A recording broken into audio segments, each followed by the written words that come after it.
एक बार बद्रीनाथपुरी बद्रिकाश्रम में चारों कुमार सनत सनंदन सनातन सनत कुमार विचरण कर रहे थे। इतने में सामने नारद जी को देखा तो चौंक गए। नारद जी का मुंह लटका हुआ है, चेहरा एकदम मलिन। तो चारों भाइयों ने मुस्कुराकर पूछा, अरे भाई नारद जी, तुम अपना मुंह लटकाए कहां घूम रहे?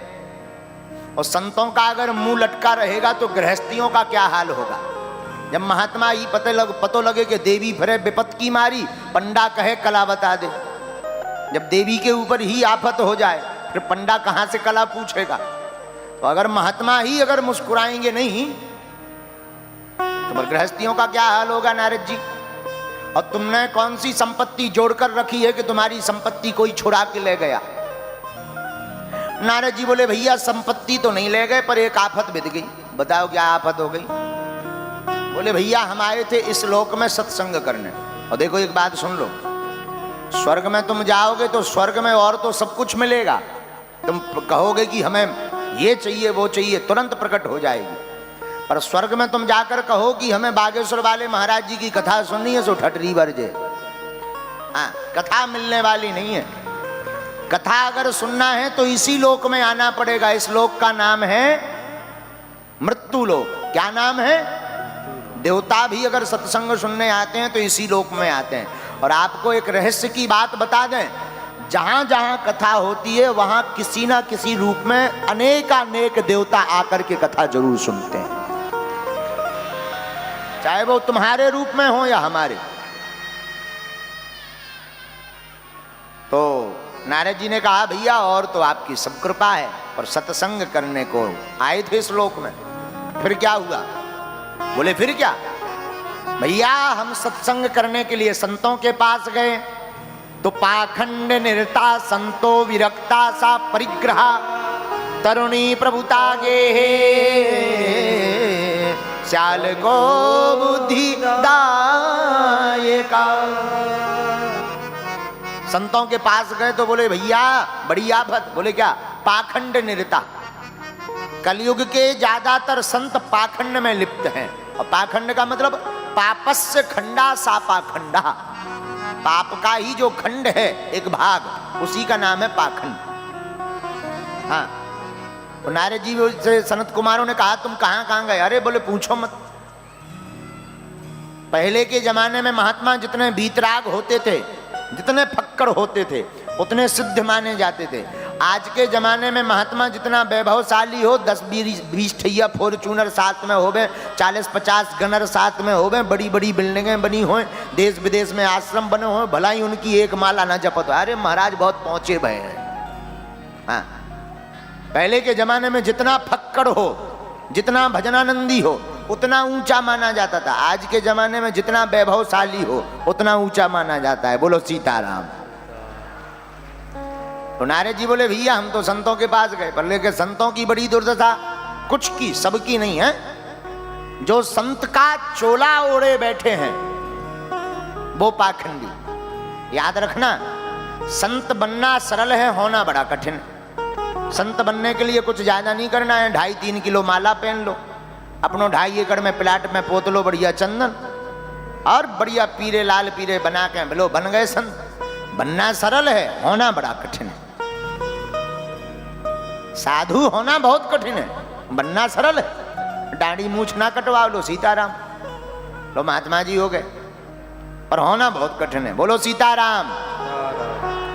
नारद जी बोले, भैया हम अनेक संतों के पास गए, पर काहे को? संत सब अपनी मस्ती में मस्त। तो सनत कुमारों ने कहा, गृहस्थियों के पास जाते। अरे बोले, गृहस्थियों के पास तो और बड़ी आफत है।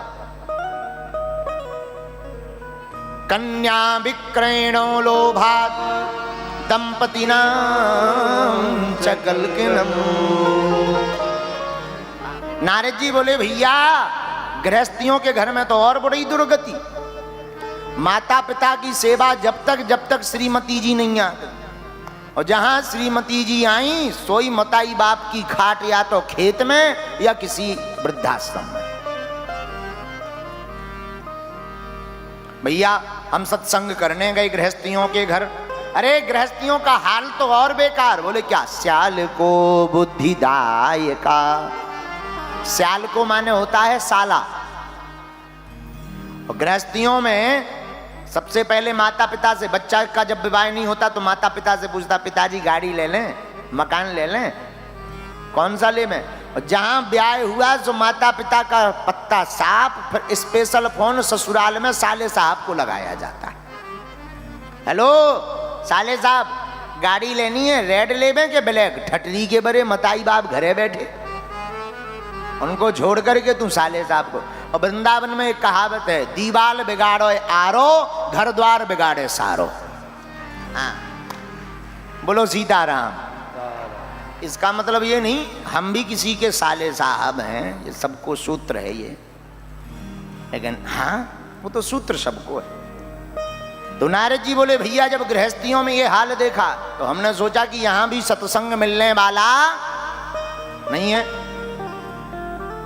तो नारद जी बोले भैया फिर हम गृहस्थियों के घर से भी भागे, संतों के यहां भी नहीं मिला, गृहस्थियों के घर पे भी नहीं मिला। अब सत्संग मिले तो कहां मिले? श्रीधाम वृंदावनम एकम। हाँ, एक जगह है वृंदावन। ये ठाकुर जी की भक्ति भूमि है, लीला भूमि है। यहां तो हमको सत्संग मिल ही जाएगा। नारद जी बोले भैया हम वृंदावन धाम गए तो तत्राश्चर्यम मया दृष्टाम श्रूयताम तन मुनीश्वरा एका तु तरुणी तत्र सन्ना खिन्नमानसा। नारद जी बोले भैया हमने वृंदावन में एक आश्चर्य देखा। क्या देखा? एक युवती स्त्री एक वृक्ष के नीचे बैठी है, उसकी दो जांघों पर दो वृद्ध लेटे हुए हैं। नारद जी बोले भैया हमने देखा बहुत सी स्त्रियां उस युवती स्त्री के नजदीक खड़ी, कोई पंखा जला रही, कोई पानी पिला रही, कोई आंसू पहुंच रही, पर वो रोए जा रही, एकदम रोए जा रही, रोए जा रही। नारद जी बोले भैया हमारा दिमाग खराब हो गया, एक दो श्रीधाम वृंदावन, ऊपर से ऐसी दुर्दशा। सोचा नजदीक जाया जाए, पूछा जाए क्या है।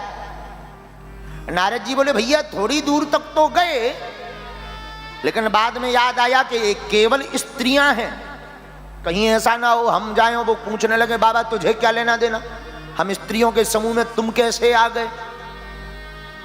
तो नारद जी बोले भैया हम लौटने लगे, और जैसे ही लौटने लगे तो वो स्त्री चिल्लाई भो भो साधु क्षणम तिष्ठम मन चिंतानमपि नाशय दर्शनम तव लोकस्य सर्वथा गेहरम परम। अरे महात्मा रुकिए। नारद जी बोले हम रुक गए। महात्मा साधु संतों के तो दर्शन मात्र से ही दुख भाग जाते हैं, रुकिए। नारद जी बोले भैया हम नजदीक आ गए, और नजदीक आकर के पूछा क्या तुम देवी कौन हो तुम? बद देवी साविस्तारस्य स्वस्य दुःखस्य कारणम। क्यों रो रही हो? क्या कारण है रोने का?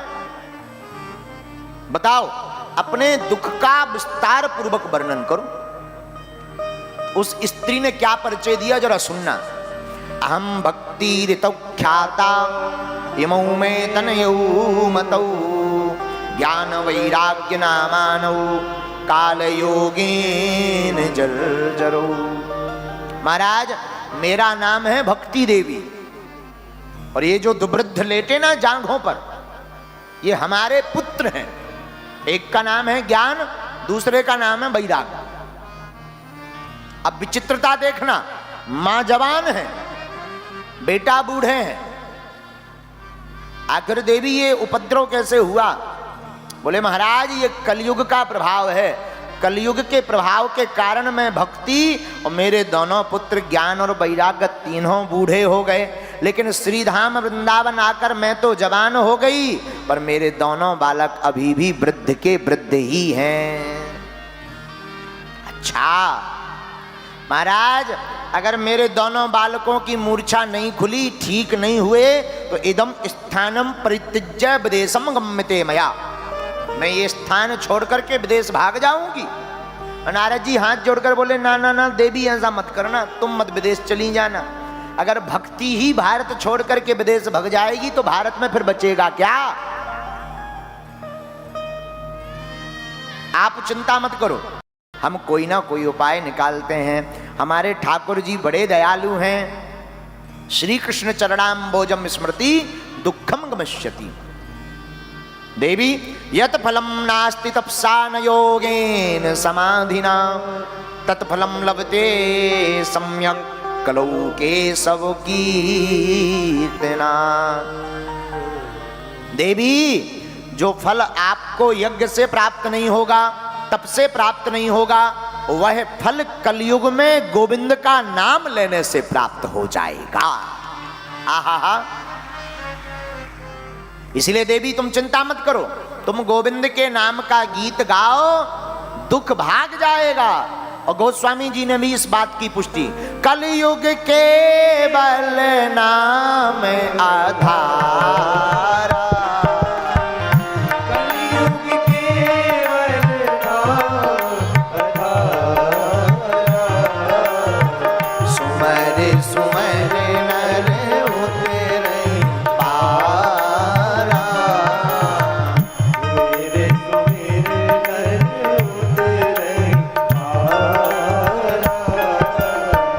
कलयुग केवल हरि गुण गा, कलयुग केवल भैया हरि गुण गा,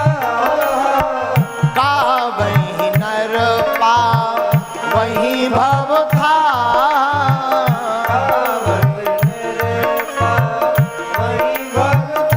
बोलो श्री राम जय राम, श्री राम जय राम, जय जय राम,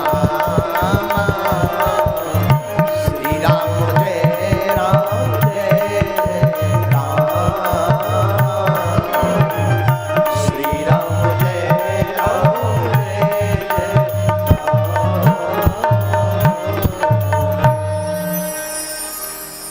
हे देवी, कलयुग में गोविंद का नाम ही एक उपाय है, हरि का नाम ही एक उपाय है। आज की कथा सुनने वाले पागलों, हम आपको भी कहेंगे, कलयुग में बेड़ा पार करना है तो ठाकुर के नाम का कीर्तन गाते रहो, भगवान की कथा सुनते रहो, यही सार है, बाकी सब बेकार। लेकिन कहना सरल है, मानना बड़ा कठिन। हम कहते हैं कि खूब कहते हैं भाई सब भगवान का भजन सार, बाकी सब बेकार। तो हम कहोगे हाँ बात तो बहुत अच्छी है, लेकिन जैसे ही कथा पूरी होगी और पर्चा बनाऊंगा गुरु जी और तो सब ठीक है, जो बताओ धन नहीं बढ़ रहा हुआ ठटरी के बरे। कथा में तो जी ये समझा रहे हैं कि भगवान का भजन सार, बाकी सब बेकार। और अगर अर्जी कहो, अर्जी लगाओ, अर्जी महाराज बड़े आदमी अमीर बन जाएं। भैया सबसे बड़ा धन है गोविंद का नाम।